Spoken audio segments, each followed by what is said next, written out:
In the suffocating autumn of 1859, in the isolated Louisiana village of Meow Creek, a 7-year-old black boy named Samuel Carter became the center of one of the most bewildering and terrifying medical cases ever documented in the American South before the Civil War. Dr. Elizabeth Monroe, the only formally trained physician in a region where folk healers and midwives still dominated medical practice, filled 2 leather-bound journals with observations about a child whose capabilities defied every known law of human nature. At first glance, the boy appeared ordinary, small, frail, with dark eyes that rarely blinked and skin the color of rich Mississippi soil. But behind that harmless appearance dwelled an intelligence the science of the era simply could not classify or comprehend. For 7 terrifying months, 9 people died under inexplicable circumstances after interacting with Samuel Carter. All were found with their eyes wide open, as if in their final moments they had witnessed something beyond human comprehension. The boy claimed to hear voices coming from the swamp, voices that whispered secrets, revealed hidden truths, and announced imminent deaths. He knew things no illiterate child should know, precise anatomical details of the human body, knowledge of diseases that had not yet manifested, intimate dreams people had never shared with anyone. Before we continue, don't forget to subscribe to the channel and comment which city you're listening from. Thank you, and let's keep going. Official records were partially destroyed during the Civil War, but Dr. Monroe's journal survived, hidden for over a century in the attic of her former residence. What these documents reveal about Samuel Carter challenges our understanding of the limits of the human mind and raises disturbing questions about the existence of capabilities science still cannot explain. This is a story about a black child whose gifts terrified white society, whose intelligence threatened the very foundation of a system built on claiming black inferiority, and whose fate reminds us of the countless brilliant black minds that were silenced, hidden, or destroyed because they dared to be extraordinary. Before we continue with the story of Samuel Carter and the terror that descended upon Marorrow Creek, if this account is piquing your curiosity, make sure to subscribe to our channel and ring that notification bell so you never miss our deep dives into America's darkest historical mysteries. And please let us know in the comments what state or city you're listening from. We love hearing from our community of mystery enthusiasts around the world. Samuel Carter was born in the spring of 1852 on the Whitmore Plantation, one of the largest cotton operations in Ascension Parish. His mother, Esther Carter, was a house servant who had learned to read despite the laws forbidding literacy among enslaved people. In whispers and stolen moments, she would trace letters in the dirt behind the kitchen house, teaching young Samuel. His father, whose name was never recorded in any official document, had been sold away before Samuel's 2nd birthday. Esther never spoke of him, but sometimes Samuel would wake in the night to find his mother sitting by the window, tears streaming down her face as she stared out at the darkness beyond the slave quarters. When Samuel was 4 years old, Esther developed a persistent cough that wouldn't go away. Robert Whitmore, the plantation owner, refused to call a doctor for a slave, insisting she continue her duties despite her deteriorating condition. Samuel would sit beside his mother at night, his small hand clutching hers, and he would tell her things that frightened her. "Mama," he whispered one night, his voice carrying a weight no child's voice should hold, "the sickness is in your chest like a flower growing. It has roots that spread. The voices in the swamp tell me it will take you before the cotton blooms again." Esther died 3 months later in February of 1856, coughing blood into rags that Samuel tried desperately to keep clean. He was only 4 years old, but he did not cry at her funeral. He stood silent and still as the other enslaved people sang spirituals over her grave in the corner of the plantation where black bodies were laid to rest without markers or monuments. When asked why he didn't weep, Samuel simply said, "She's still here. She talks to me now like the others in the swamp. She says she's finally free." The other enslaved people on the Whitmore plantation began to fear the child. There was something in his eyes, they whispered, something old and knowing that shouldn't exist in someone so young. He would stare at people with an intensity that made them uncomfortable, as if he could see through their skin and into their souls. Old Jeremiah, who had been on the plantation longer than anyone could remember, told the others that Samuel had been born with a caul over his face, a sign that he could see into both worlds, the world of the living and the world of the dead. "That boy got the sight," Jeremiah warned. "He know things that ain't meant to be known by folks still walking this earth." Robert Whitmore noticed Samuel's strangeness as well, but his concern was different. The boy was too smart, too observant, too articulate for a slave child who had never been formally educated. When Samuel was 5, Whitmore caught him drawing in the dirt, not childish scribbles, but detailed anatomical sketches of the human heart with labels written in careful script. "Where did you learn to write, boy?" Whitmore demanded, his voice sharp with suspicion and anger. Samuel looked up at him with those dark, unblinking eyes and said simply, "The voices teach me. They show me things in my mind that I draw in the dirt. They say the body is just a house, and when the house breaks, the person inside has to leave." This response terrified Whitmore in a way he couldn't articulate. The idea that a black child, especially one born into bondage, could possess knowledge and intelligence that exceeded his own challenged everything his society told him about racial hierarchy and natural order. Samuel represented something dangerous, proof that the entire system of slavery was built on a lie.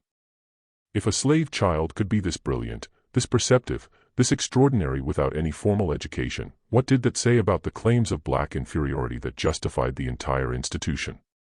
In the summer of 1856, when Samuel was 4.5 years old, Robert Whitmore made a decision that would change the boy's life forever.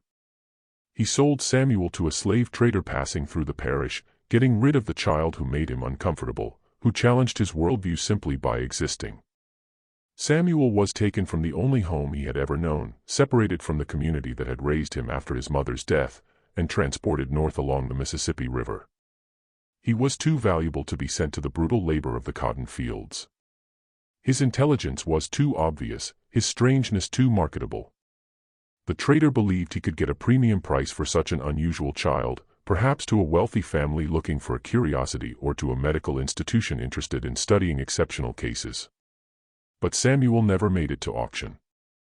During a stop in Marorrow Creek, the slave trader, a man named Cyrus Blackwood, suddenly fell ill with violent convulsions. He died within hours, blood pouring from his nose and ears, his body racked with seizures the local doctor couldn't explain. Samuel was there when it happened, standing calmly in the corner of the boarding house room, watching with those unblinking dark eyes as Blackwood thrashed and screamed.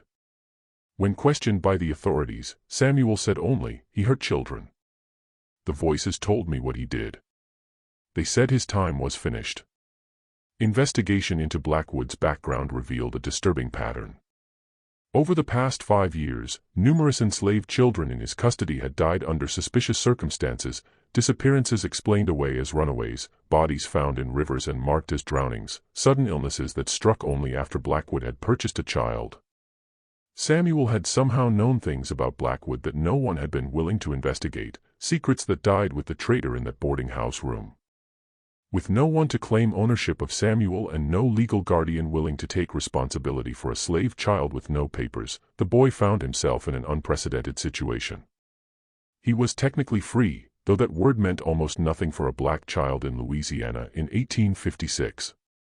The local authorities considered sending him to one of the orphanages that took in abandoned children, but those institutions refused to accept a black child. He was too young to be put to work, too strange to be adopted by any of the local families, and too intelligent to be ignored. It was Dr. Elizabeth Monroe who ultimately took Samuel into her household. Elizabeth was a rarity in the Antebellum South, a woman who had studied medicine in Philadelphia and returned to Louisiana to practice despite the social stigma and legal barriers she faced. She had inherited property from her father and used her independence to live according to her own principles, which included a quiet but firm opposition to slavery. When she heard about the strange black child who had been present when Cyrus Blackwood died, her medical curiosity was piqued. When she met Samuel and looked into those dark, knowing eyes, she felt something she had never experienced before, a mixture of fascination, fear, and an overwhelming sense that this child needed protection from a world that would destroy him if given the chance. "What is your name?" Dr. Monroe asked when Samuel was brought to her home by the local sheriff, who was relieved to have someone willing to take responsibility for the boy. Samuel looked at her with that intense, unblinking gaze and said, "Samuel Carter. My mama named me Samuel because it means, God has heard. She said I was born to hear things that others couldn't hear, to know things that others didn't know. The voices started talking to me before I could talk back to them." Dr. Monroe was not a superstitious woman. She had been trained in the rational methods of scientific medicine, taught to trust observation and evidence over folklore and fear. But there was something about Samuel that challenged her commitment to pure rationalism. The boy spoke with a clarity and vocabulary that should have been impossible for an illiterate child of his age. He described anatomical structures with a precision medical students struggled to achieve.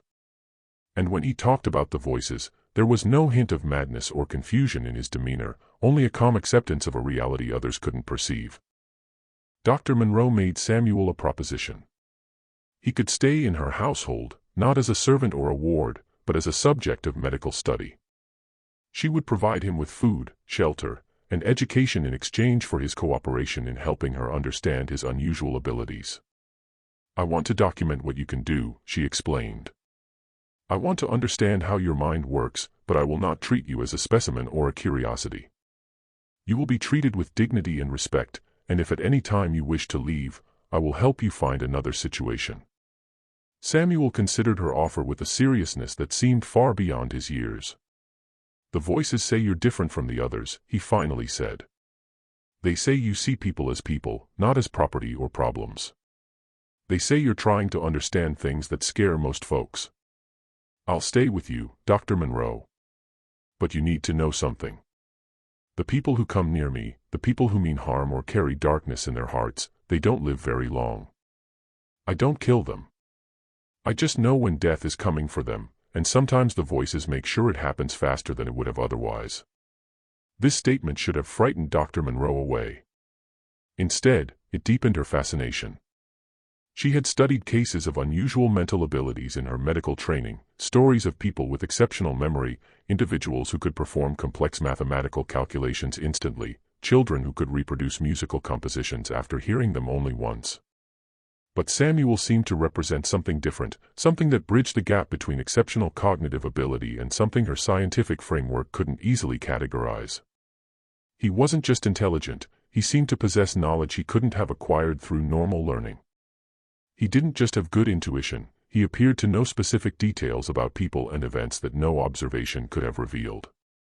Dr. Marorrow began her systematic study of Samuel Carter in August of 1856, just weeks after he came to live in her home.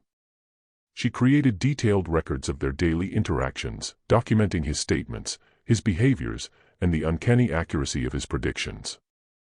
What she discovered both amazed and terrified her. Samuel could describe the internal organs of the human body with perfect accuracy, despite never having seen an anatomy text or witnessed a medical procedure. He could predict when people were going to become ill, often weeks before the first symptoms appeared. He knew intimate details about the lives of people he had never met, their fears, their secrets, their sins. "How do you know these things?" Dr. Marorrow asked repeatedly, trying to find a rational explanation for abilities that seemed to defy natural law. Samuel's answer was always the same: "The voices tell me. They come from the swamp, from the place where the dead go but don't rest. They're people who died with unfinished business, with truths that need to be told. They use me to speak because I was born with the ability to hear them. My mama said it runs in our family. My grandmother had it and her mother before her. It's a gift and a curse, Dr. Marorrow. I know things I don't want to know. I see things I wish I couldn't see." The first death that occurred after Samuel came to live with Dr. Marorrow happened in September of 1856. Marcus Thornton, a wealthy plantation owner from a neighboring parish, came to Marorrow Creek for business and stopped by Dr. Marorrow's home to consult about persistent stomach pains. Samuel was in the house when Thornton arrived, and the boy's reaction was immediate and visceral. He backed away from the men, his dark eyes wide with something that looked like recognition and horror combined. "You shouldn't be here," Samuel said, his voice carrying an authority that seemed impossible coming from such a small child.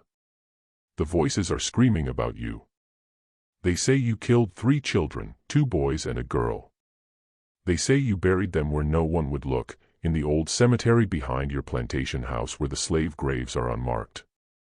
They say the children cry in the night and their mothers still search for them." Marcus Thornton's face went white, then red with rage. "How dare this slave child speak to me this way?" he shouted at Dr. Marorrow. "Control your property or I'll have him whipped for insolence."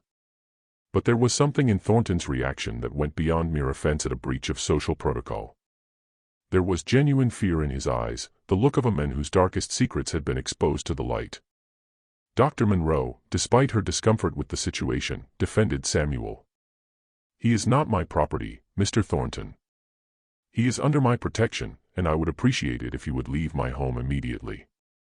Thornton stormed out, his stomach pains apparently forgotten in his rage and fear. 3 days later, he was found dead in his carriage on the road back to his plantation. The official cause of death was listed as heart failure, but Dr. Marorrow, who was called to examine the body, noted several disturbing details. Thornton's eyes were wide open, frozen in an expression of absolute terror. His mouth was open as if he had been screaming, and there were marks on his neck that looked almost like finger impressions, though no one had been with him in the carriage. When Dr. Marorrow returned home and told Samuel what had happened, the boy showed no surprise. "The voices said he wouldn't make it home," Samuel explained calmly. "They said the children he killed were waiting for him on the road. They said it was time for him to answer for what he did." Dr. Marorrow felt a chill run down her spine. "Samuel," she said carefully, "are you telling me that you somehow caused Mr. Thornton's death?" The boy shook his head. "I didn't cause anything, Dr. Marorrow. I just knew it was going to happen. The voices don't lie about these things. When they say someone's time is finished, when they say someone has debts to pay in blood and suffering, it always comes true. I'm just the messenger." Investigation into Thornton's plantation revealed exactly what Samuel had described. In the old slave cemetery, hidden beneath unmarked graves, authorities found the remains of 3 children, 2 boys aged approximately 8 and 10, and a girl who couldn't have been more than 6 years old. All showed signs of violence that had nothing to do with the harsh realities of slavery and everything to do with the sadistic cruelty of a man who believed his wealth and power made him untouchable. The enslaved community on Thornton's plantation, when finally given the opportunity to speak without fear of reprisal, shared stories of children who had disappeared over the years, of Thornton's private quarters where screams were sometimes heard in the night, of a monster who wore the mask of a respected gentleman. Samuel had known all of this without ever setting foot on Thornton's property. He had known it the moment he saw the men, as if the voices from the swamp had whispered every terrible detail into his mind. This was not coincidence or lucky guessing. This was something Dr. Marorrow's medical training had not prepared her to understand or explain. The second death came in October, just weeks after Thornton's mysterious demise. Reverend Silas Jameson, the pastor of Marorrow Creek's largest church, was a man who preached about Christian charity and divine grace every Sunday while quietly profiting from the slave trade during the week. He served as an agent for several plantations, helping to arrange sales and transfers of enslaved people while taking a commission on each transaction. To his white congregation, he was a pillar of the community. To the black population of Marorrow Creek, he was something else entirely, a man who used scripture to justify cruelty and used his position of trust to enable the separation of families and the perpetuation of suffering. Samuel encountered Reverend Jameson at the general store in town, where Dr. Marorrow had taken him to purchase supplies. The Reverend approached them with his characteristic smile, the one that never quite reached his eyes. "Dr. Marorrow," he said warmly, "I see you've taken in young Samuel. What a charitable act. Though I must caution you about the dangers of educating these people beyond their station. God has ordained their place in society, and to disturb that natural order is to invite chaos and disorder." Samuel looked up at the Reverend with those dark, penetrating eyes and said, "You don't believe in God. The voices say you stopped believing years ago after you sold a woman and her baby to different buyers. The woman killed herself and the baby died within a month. You tell yourself it was just business, but the voices say you hear that woman crying in your dreams every night. They say you drink yourself to sleep trying to forget, but you never can. They say your time is coming soon and you'll have to face all the people you hurt, all the families you destroyed." The change in Reverend Jameson's expression was immediate and terrifying. The warm facade dropped away, revealing something cold and vicious underneath. "That boy is possessed by demons," he hissed at Dr. Marorrow. "He speaks blasphemy and lies. I will pray for his soul, but I warn you, keeping him in your home is inviting evil into your life." He left the store quickly, his hands shaking, his face pale beneath his carefully maintained beard. 2 weeks later, Reverend Jameson was found dead in his study, slumped over his desk with an empty bottle of laudanum beside him. The official verdict was suicide, a tragedy explained away as a sudden mental breakdown brought on by exhaustion and melancholy. But Dr. Marorrow, examining the body at the request of the local authorities, noted that the Reverend's eyes held that same look of terror she had seen in Thornton's corpse. His desk was covered with papers, letters he had been writing to various people, apparently attempting to make amends for past actions. One letter was addressed to a woman named Sarah, apologizing for selling her and her infant son to separate buyers 15 years earlier. The letter was unfinished, ending mid-sentence, as if Jameson had been interrupted by something that terrified him so completely that he chose death over facing it. When Dr. Marorrow returned home and found Samuel sitting quietly in the parlor, reading a book she had been teaching him to decipher, she didn't know what to say. The boy looked up at her with eyes that seemed to hold centuries of sorrow and knowledge. He couldn't live with what he'd done anymore, Samuel said softly. The voices followed him everywhere. They whispered the names of all the people he'd hurt, all the families he'd broken apart. They showed him what happened to Sarah's baby, how the child died crying for his mother in a plantation far away. The Reverend always knew it was wrong, Dr. Marorrow. He just chose money and position over doing what was right. The voices don't forgive that kind of choice. Dr. Marorrow sat down heavily in her chair, her medical rationalism struggling against the evidence accumulating before her eyes. Samuel, she said carefully, you need to understand how dangerous this is. People are dying after they encounter you. Even if you're not directly causing their deaths, the connection is becoming obvious. There are people in this town who already fear you, who see you as something unnatural. If more deaths occur, I won't be able to protect you from accusations of witchcraft or demonic possession. Samuel closed his book and looked at her with an expression of profound sadness. I know, Dr. Marorrow. I've always known. That's why my people have always kept gifts like mine hidden. That's why my mama taught me to be quiet, to never let the white folks see what I could really do. But sometimes the voices are so loud that I can't help but speak. Sometimes the things they show me are so terrible that staying silent feels like being part of the evil. I didn't ask for this gift, but I have it. And the voices say there's a reason, that I'm supposed to help bring truth to light even when the truth is painful and dangerous. The pattern continued over the following months. People who came into contact with Samuel, people who carried guilt or evil in their hearts, began dying under mysterious circumstances, not everyone, only those whom the voices marked as deserving of judgment. A slave catcher named William Drake, who was known for his particular cruelty in pursuing runaways, suffered a fatal accident when his horse inexplicably bolted and threw him against a tree, breaking his neck. Samuel had seen Drake in town 2 days before and had told Dr. Marorrow, that man has killed 12 people trying to escape. He's hunted human beings like they were animals. The voices say he'll die the same way he killed others, sudden and violent. A woman named Antebellum, who ran a boarding house where enslaved people were temporarily housed before being sold, died in her sleep with her face frozen in a silent scream. Samuel had encountered her at the market and had said quietly, she poisons the food when people don't cooperate. The voices showed me 3 women who died because they refused to stop crying for their children. She'll die by poison, too. Not from anyone's hand, but from the fear that eats her alive from the inside. Each death was technically explainable through natural causes or accidents.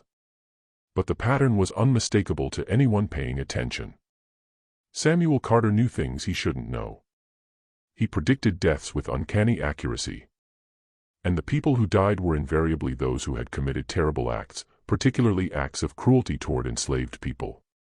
It was as if Samuel served as a conduit for some form of cosmic justice, a vessel through which the accumulated suffering and rage of his people found voice and retribution.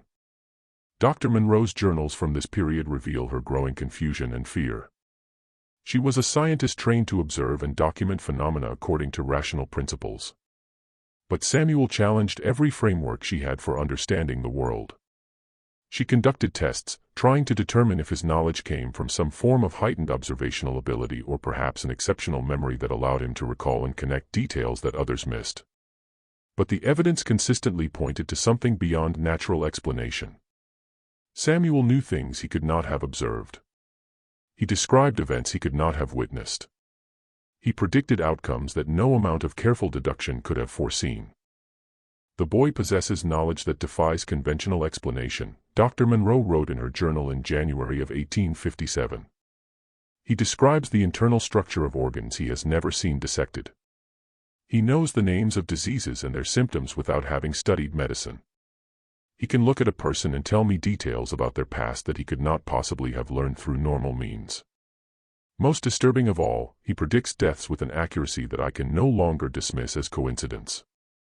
I am forced to conclude that Samuel Carter either possesses some form of extrasensory perception that science has not yet discovered, or he is indeed in contact with something beyond our material world. As a physician and a woman of science, I find myself confronting the possibility that our understanding of human consciousness and the nature of reality itself may be fundamentally incomplete. The community's reaction to Samuel grew increasingly hostile as the pattern of deaths became more obvious. White residents of Marorrow Creek began to whisper that the boy was cursed, that he brought death wherever he went, that Dr. Marorrow was foolish and dangerous for keeping him in her household. The enslaved population had a different reaction. Many saw Samuel as a kind of avenging angel, a child chosen by God or the ancestors to bring justice to those who had escaped earthly punishment. Some believed he was a prophet, others thought he might be one of the old spirits made flesh. But all recognized that Samuel was no ordinary child. Old Jeremiah, who had been sold away from the Whitmore plantation and now worked at a nearby farm, sought out Samuel in February of 1857. He found the boy sitting by the edge of the swamp that bordered Dr. Marorrow's property, staring out at the dark water and twisted trees. "Boy," Jeremiah said softly, "I need to talk to you about what you are and what you can do." Samuel looked up at him with those knowing eyes. "You're going to tell me about the old ways," Samuel said. "About the people who came before us, the ones who brought their spirits and their power across the ocean. You're going to tell me that what I have isn't strange or evil. It's part of who we are as a people." Jeremiah sat down beside the child, his aged joints creaking with the motion. "Your mama had it, too," he said, "and her mama before her. It goes back and back all the way to Africa, to the old ways that we weren't supposed to remember. They tried to beat it out of us, tried to make us forget our power. But some families kept it alive, passed it down in whispers and warnings. What you have, Samuel, it's called different things by different people. Some call it the sight. Some call it walking between worlds. Some say it's the voice of the ancestors speaking through the living. Whatever name you give it, it's real and it's dangerous, especially for a black child in a world that don't want us to have any power at all." Samuel listened intently as Jeremiah explained the history that had been hidden from him, the traditions that had been preserved despite every attempt to erase them. He learned about the griots in Africa who remembered the stories of their people, about the medicine workers who could see sickness before it manifested, about the wise ones who could communicate with the dead and bring messages from the other side. He learned that his gift was not a curse or an aberration, but a connection to something ancient and powerful, a link to the spiritual traditions of his ancestors that had survived the Middle Passage, survived slavery, survived everything designed to destroy the soul of his people. "But you need to be careful, boy," Jeremiah warned. "The white folks are already scared of you. They're scared because you represent everything they tell themselves ain't true, that we're just as smart as them, just as capable, just as human. And now you're showing them something even more frightening, that maybe we got gifts and abilities that they don't understand and can't control. They'll come for you eventually, Samuel. They always come for the ones who show too much power, too much knowledge, too much light. You need to learn when to hide what you can do, when to play small so they don't destroy you." Samuel nodded slowly, understanding the wisdom in the old man's words. But even as he listened, he knew that hiding was not going to be possible for much longer. The voices were getting louder, more insistent. They were showing him things that were coming, terrible things that would shake the very foundations of the world he lived in. They were showing him a war that would tear the country apart, showing him rivers of blood and fields of the dead. They were showing him the end of slavery, but also the long, brutal aftermath of emancipation. They were showing him his own future, short and bright and tragic, a candle that would burn intensely before being extinguished by forces too powerful to resist. The turning point came in March of 1857 when Samuel encountered a man who would challenge everything he thought he knew about his gifts and their purpose. This man was different from the others Samuel had met. He didn't carry the same guilt or evil that had marked the previous victims. His name was Benjamin Cole, and he was a slave trader who had recently arrived in Marorrow Creek with a cargo of 20 enslaved people he intended to sell at auction. But Benjamin Cole was also dying slowly and painfully of a cancer that was eating away at his insides. Samuel met Cole at Dr. Marorrow's home when the slave trader came seeking medical treatment for his mysterious ailment. The moment Samuel saw him, the voices erupted in a cacophony unlike anything he had experienced before. They weren't condemning Cole or calling for his death. Instead, they were screaming a warning. "He's like you," they whispered urgently. "He has the gift, too, but he uses it differently. He uses it to find the weakest, the most vulnerable, the ones who will bring the highest price. He can see into people's souls, but he uses that vision for profit and cruelty. He's what you could become if you choose the wrong path." Dr. Marorrow noticed Samuel's distress immediately. The boy had gone pale, his entire body trembling as if he were in the grip of a fever. "Samuel, what's wrong?" she asked, concerned. Samuel couldn't answer. His mind was overwhelmed with the realization that he was not unique, that the gift he possessed could exist in others, could be used for purposes that perverted its original meaning. Benjamin Cole had been born with the same ability to see beyond the surface, to know things about people that were hidden from normal observation. But instead of using that gift to bring justice or truth, Cole had weaponized it to perfect the art of human trafficking.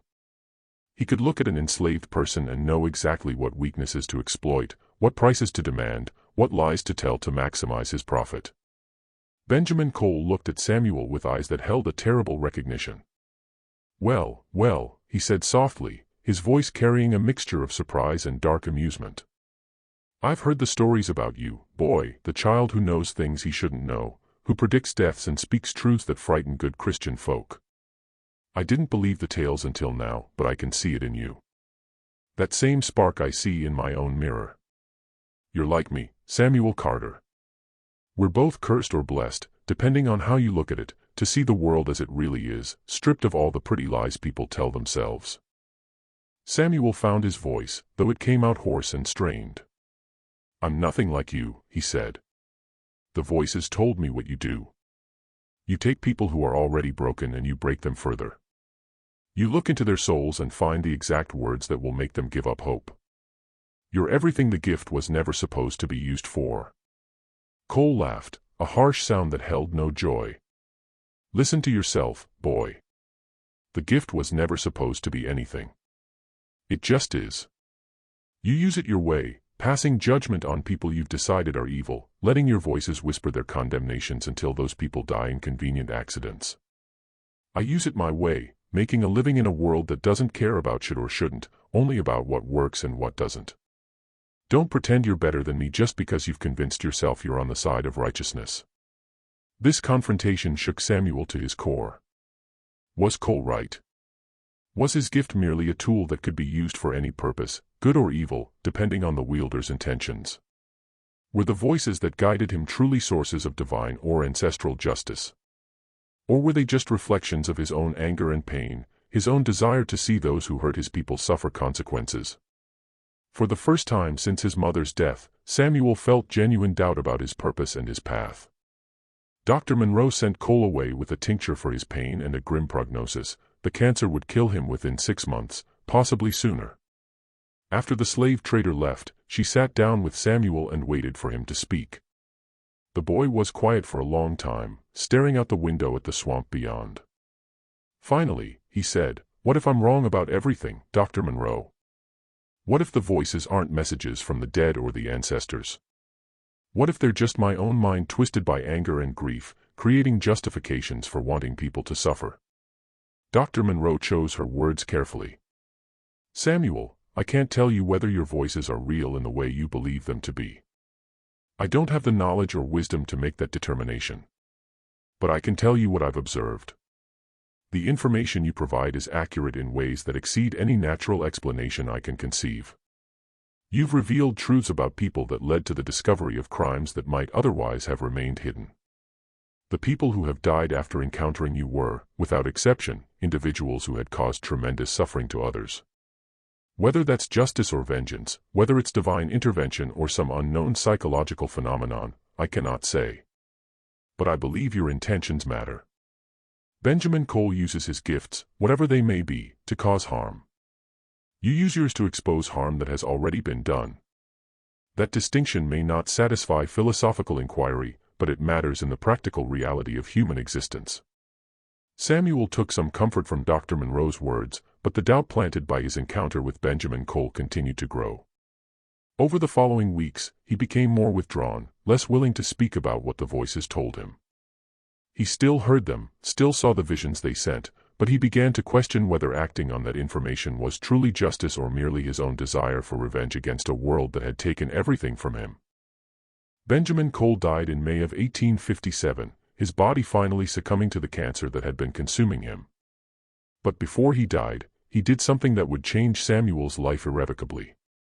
He confessed, not to a priest or to law enforcement, but to Dr. Marorrow in a letter that arrived 3 days after his death. In it, Cole described in excruciating detail the methods he had used to break the spirits of the people he trafficked. He listed names, dozens of them, of individuals he had sold, including information about where they had been sent and what had happened to them. He described the psychological torture he inflicted, the way he used his unnatural perception to find each person's deepest vulnerability and exploit it until they became compliant, defeated, easier to sell. And at the end of the letter, he wrote, "That boy, Samuel Carter, he saw what I was the moment we met. I spent my whole life believing I was using my gift wisely, making the best of an ugly world.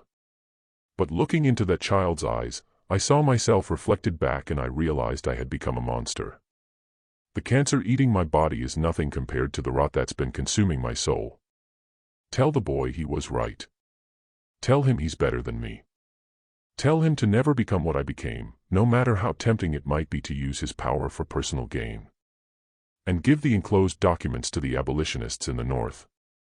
Maybe some of the people I destroyed can be found and reunited with their families. It won't redeem me, but maybe it will count for something in whatever judgment awaits me." The documents Cole included with his letter contained detailed records of his transactions over 20 years of slave trading, names, ages, descriptions, sale prices, destination plantations, everything an abolitionist network would need to potentially locate and track enslaved people who had been separated from their families. Dr. Marorrow, recognizing the value and danger of these documents, carefully copied them and sent the copies to contacts she had in the North, people who worked with the Underground Railroad and other networks helping enslaved people escape to freedom. Samuel's reaction to Cole's confession was complex. On one hand, it validated his initial assessment of the man and confirmed that his gift had not misled him. On the other hand, it raised troubling questions about the nature of redemption and judgment. Cole had done terrible things, but his final act had been one of genuine remorse and an attempt to partially right his wrongs. Did that count for anything? Did the voices consider such late-age repentance meaningful? If Cole had lived long enough to act on his regrets, would he have been spared the judgment that befell others who never showed remorse? These questions occupied Samuel's thoughts through the summer of 1857 as he continued his strange life in Dr. Marorrow's household. She was teaching him to read and write with increasing sophistication, exposing him to books on medicine, philosophy, and science. He absorbed information with remarkable speed, his mind hungry for knowledge that could help him understand the world and his place in it. But even as his education progressed, the voices continued their relentless communication, showing him visions of events near and far, past and future. In August of 1857, Samuel began experiencing visions that were different from anything he had encountered before. Instead of showing him individual people and their secrets, the voices were showing him masses of humanity in motion, armies marching, cities burning, rivers running red with blood. He saw black men in Union blue uniforms, fighting and dying for freedom that would come at an almost unbearable cost. He saw Lincoln signing documents that would change the legal status of millions. He saw the joy of liberation followed by the terror of Reconstruction and the rise of new forms of oppression designed to maintain white supremacy through violence and intimidation.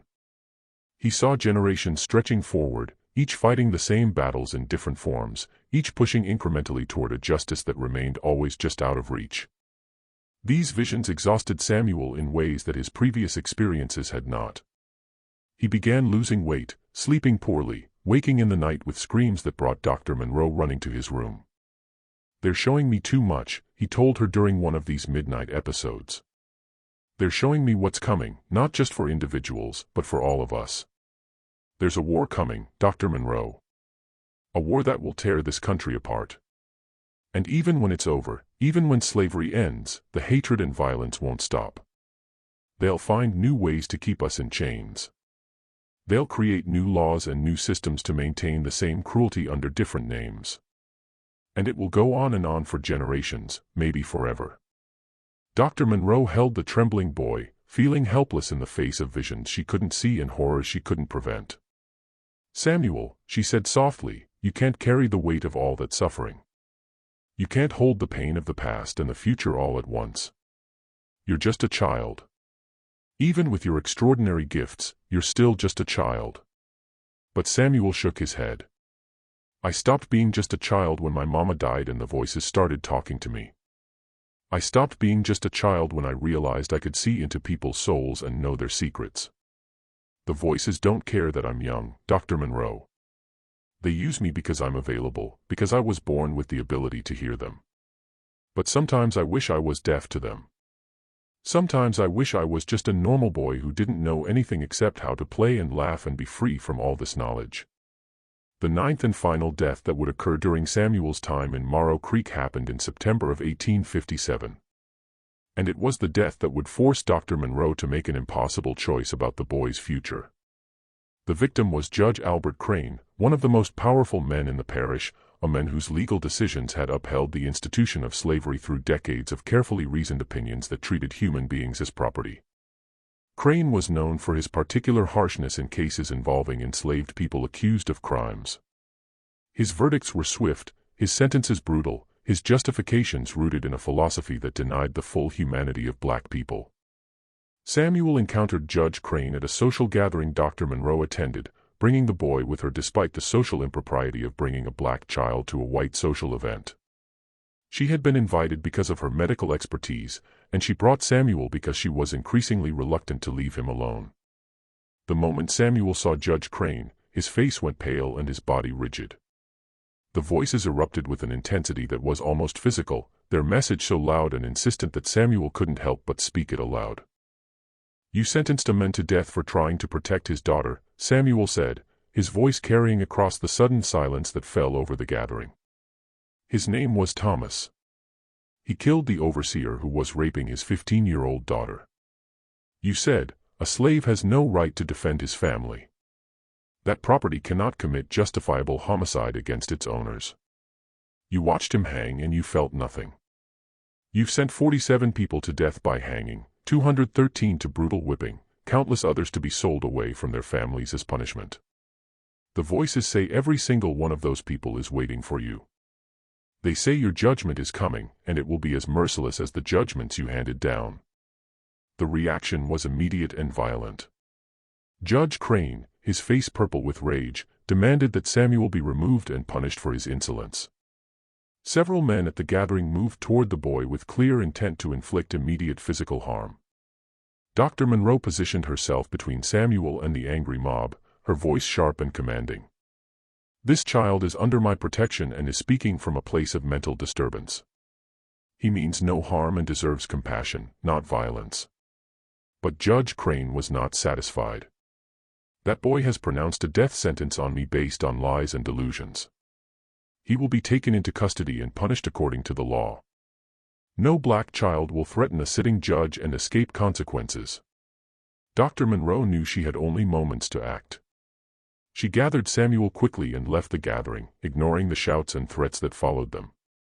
They returned to her home and she began making immediate arrangements. "Samuel," she said urgently, "you need to leave Marorrow Creek tonight. Judge Crane will send men to arrest you, possibly to lynch you without any pretense of legal process. I have contacts in the north who can help you reach safety, but you must leave immediately." Samuel looked at her with those ancient eyes and said quietly, "It doesn't matter if I leave, Dr. Marorrow. The judge will die within 3 days regardless of where I am. The voices have already pronounced their judgment. His death is already set in motion. But you're right that I should leave. Not to save him, but to save you from being implicated in what's coming. That night, Dr. Marorrow arranged for Samuel to be taken by trusted allies along a secret route toward freedom. She gave him documents claiming he was a free black child traveling with permission, though they both knew such papers would provide minimal protection. She gave him what money she could spare and letters of introduction to abolitionists in the North who might help him. And she held him close for a moment, this extraordinary child who had changed her understanding of reality itself. "Will I ever see you again?" she asked. Samuel smiled sadly. "The voices show me many possible futures, Dr. Marorrow. In some we meet again. In others, we don't. But in all of them, I remember you as the one person who saw me as human first, as exceptional second. You treated me with dignity when the world wanted to treat me as either a slave or a monster. I'll carry that with me wherever I go." Samuel Carter disappeared into the night, guided by conductors on the Underground Railroad who risked everything to help enslaved people and free black children escape to safety. Dr. Marorrow never saw him again, though she spent the rest of her life wondering what became of the extraordinary boy who had briefly illuminated her understanding of human potential. 3 days after Samuel's departure, Judge Albert Crane was found dead in his chambers. He had apparently suffered a massive stroke, his body discovered slumped over legal documents he had been reviewing. But those who prepared his body for burial reported strange details. His eyes were wide open, frozen in an expression of absolute terror. His mouth was open in a silent scream, and witnesses claimed that in the moments before his death, people in the courthouse had heard what sounded like many voices, all speaking at once. Though no one could make out the words, the enslaved people in the parish whispered that the ghosts of all the people Crane had condemned had come to collect their debt, that they had surrounded him in his final moments and shown him the faces of everyone he had destroyed. Whether that was true or merely folklore born from a desperate need for justice, no one could say with certainty. Dr. Elizabeth Monroe continued her medical practice in Marorrow Creek until the outbreak of the Civil War in 1861. When Union forces occupied Louisiana in 1862, she volunteered her services as a physician to treat wounded soldiers, both Union and Confederate, making no distinction between them. In her journals from this period, she wrote extensively about Samuel, trying to make sense of what she had witnessed and documented during their time together. She developed a theory that Samuel represented an evolutionary adaptation, a survival mechanism developed by an oppressed people who needed ways to identify threats and protect themselves in a world designed to destroy them. But even as she formulated scientific explanations, she could not fully dismiss the possibility that Samuel's gifts were exactly what he claimed them to be: communications from the dead, messages from ancestors who refused to let their suffering be forgotten. Dr. Marorrow died in 1891, but before her death, she arranged for her journals to be donated to a medical college in Philadelphia with specific instructions that they be sealed for 50 years. She did not want Samuel to be hunted or studied as a curiosity, but she also believed that future generations might benefit from the careful documentation she had compiled. Those journals were opened in 1941 and studied by researchers trying to understand the limits of human perception and consciousness. The case of Samuel Carter became the subject of academic papers in psychology, neurology, and even parapsychology. But the journals raised more questions than they answered, providing meticulous documentation of extraordinary events without offering any definitive explanation for how such events were possible. As for Samuel Carter himself, his story does not end with his departure from Marorrow Creek. Reports of a black boy with uncanny abilities began appearing in northern states in the late 1850s, a child in Pennsylvania who could diagnose illnesses with remarkable accuracy despite no medical training, a young man in Massachusetts who helped locate bodies of murder victims by claiming to hear their voices calling for justice, a teenager in Ohio who worked with the Underground Railroad and seemed to know which conductors could be trusted and which routes were compromised. Whether these were all the same person or whether Samuel's gifts were less unique than Dr. Marorrow believed remains unknown. During the Civil War, stories emerged of a black scout working with Union forces who could predict Confederate troop movements and identify spies with supernatural accuracy. Some accounts describe a young man who would stand on battlefields after the fighting ended, tears streaming down his face, speaking to the dead as if he could see and hear them. Soldiers reported that this young man seemed to be taking messages from the dying, recording their final words, learning their names so that families could be notified. Several Union officers mentioned in their correspondence a remarkable black man named Samuel who possessed intelligence and abilities that exceeded anything they had previously encountered. But official military records from the period are incomplete and often contradictory. After the war ended and Reconstruction began, reports of Samuel became less frequent but more disturbing. He appeared in places where racial violence was occurring, lynchings, massacres, riots where white mobs attacked black communities. Survivors of these atrocities sometimes mentioned a thin black man with ancient eyes who would appear afterward, documenting what had happened, recording the names of the dead, bearing witness to horrors that the official historical record would try to erase or minimize. Some claimed he could identify the perpetrators of violence even when they hid behind masks and sheets, that he spoke the names of murderers with absolute certainty, names that the voices from the swamp had revealed to him. One of the most detailed accounts comes from Colfax, Louisiana, where in 1873 a white mob massacred between 60 and 150 black men in what is considered one of the worst instances of racial violence in American history. A survivor named Isaiah Freeman later testified that after the massacre, a man who called himself Samuel came to the site and spent hours walking among the dead, speaking to them as if they could hear him. He was taking down their names, Freeman recalled in an interview conducted in 1920.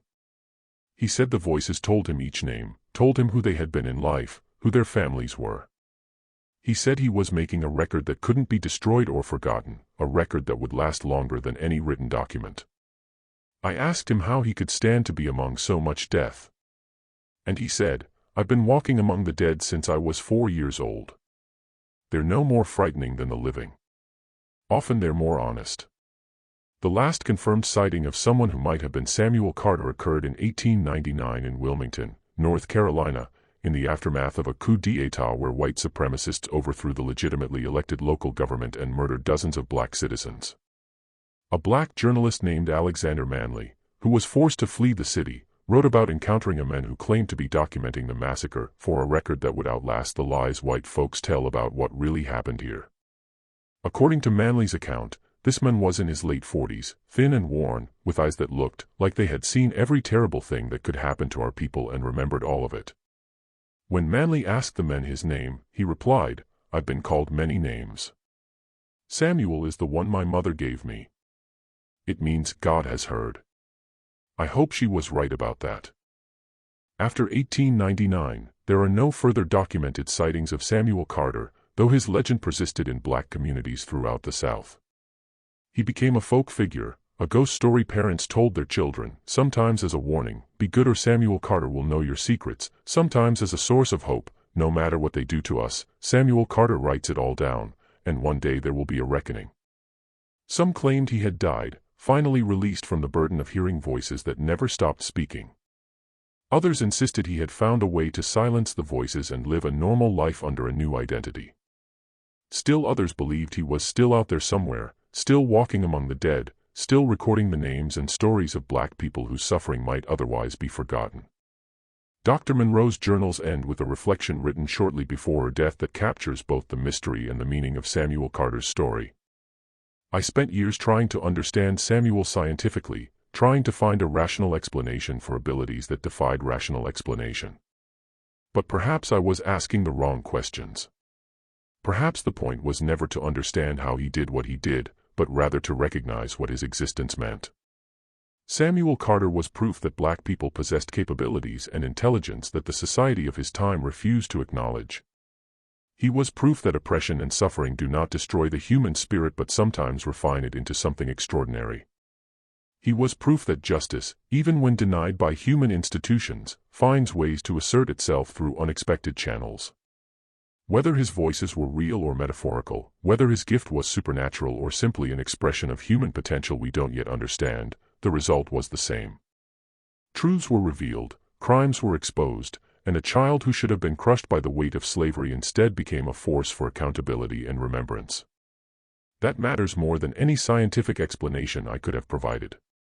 The story of Samuel Carter challenges us to confront uncomfortable questions about genius, about gifts that exceed normal human capacity, and about how society responds when those gifts manifest in people it has designated as inferior. How many other Samuel Carters existed in the centuries of American slavery? Brilliant minds, extraordinary abilities, children with gifts that could have changed the world, who were destroyed before they could fully manifest their potential. How many voices were silenced? How many gifts were crushed? How many possibilities were erased by a system designed to deny the full humanity of an entire people? Samuel Carter was exceptional, but the conditions that shaped him were not. Every black child born into slavery faced the same existential threat, the same denial of basic humanity, the same violent suppression of potential. Samuel survived and found ways to use his gifts because a few people, his mother, Dr. Monroe, the conductors on the Underground Railroad, chose to see him as human first and protected him when they could. But for every Samuel Carter who found protection, thousands of others did not. Their stories are lost, their names forgotten, their gifts never realized because they were born into a system designed to destroy exactly what made them extraordinary.